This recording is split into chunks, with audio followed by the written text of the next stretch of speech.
Surprise, it's me, back with a couple other tips I want you to know about as you continue through Photoshop. The order of your layers does in fact matter, as you may have figured out. So if you were smart, you would name your layers. You can also toggle on and off to make them invisible. So I know now this is the right eyebrow. So I'm going to double click, name that right eyebrow. Left eyebrow is right underneath it. And put that together. And if I want these to be on the same layer, all I have to do is select the top one and hit Command E. What that does, puts them on the same layer. Now I can either hide them or move them together as one. But Miss Basham, I don't want them on the same layer for whatever reason. You can still move things together by grouping them. What I'm going to do is I'm going to click on, I'm going to find my tomatoes first. Tomato eyes. And I'm going to move that closer to my eyebrows. I'm going to hold the Shift button while I click on both of them. And now when I go to my Move tool, it's going to move both of those layers. So I can move them down, up, all around. Notice they're going over top of my squash nose because they're higher up in the layer order. Let's see if we can find where the squash is. Nope, that's the mouth. Label your things as you go, kids. Makes it easier. Here's the nose. And if I drag the nose over top, it now eclipses my tomato eyes. Other things to think about, you can add a cool background. Let's say I don't like this one anymore. Maybe I want this dude to be like, where should he be? We're going to make him at the airport. No. Let's just make him at the beach. Nope, you can't know my my location, Google. Let's put him right here. We're going to Control, copy image address, Command D, go directly to that picture, do not pass go. I'm going to save that image. Beach. Always name your files, guys. Don't leave the random numbers, because if you have to go find it again, it's going to be hard. Right now, that defaults to save in my downloads folder. You can always change that. And I'm actually just going to drag that file right into Photoshop.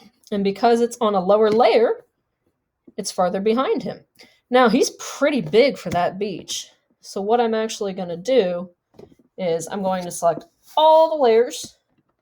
It has to do with my potato head, and I'm going to transform them at once. My bounding box is much bigger now. And I'm going to shrink all of those down. They're still separate.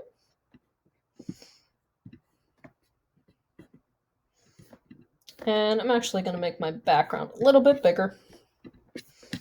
Gotta rasterize it though, because it's a smart object. Remove that down here.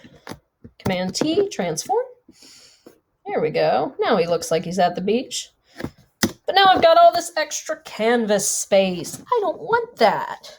What if I just want this? I know we sized it for paper before, but what if I want this centered in the paper? Well, what I'm going to do, I'm going to go up to Image.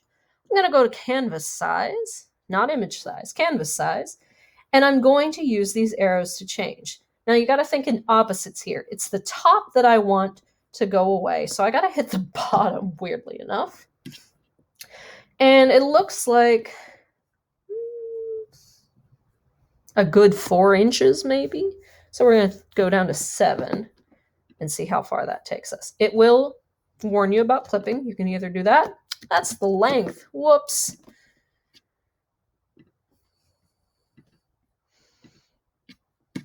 We want the height.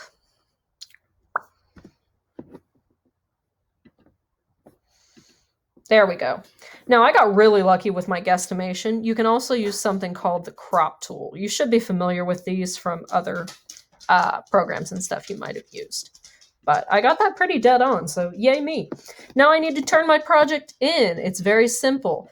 When you've been saving this, hopefully you've been saving your progress as you go, you should be saving it as a PSD file. What does that mean? A PSD file preserves all of those layers and fun things and can only be opened in Photoshop. So the first time you save, you should have something that looks like this. I'm going to go ahead and save, replace. But when you turn your Google folder, or when you turn it into your Google folder, Google does not like PSD files. Why? They're very large. You want to compress that file down into something a little more bite-sized. So we're actually going to go to export when we're all done.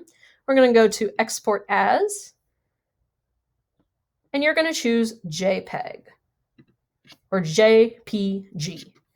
You'll hit export. It'll ask you what you want to call it. It should have the JPEG extension on it.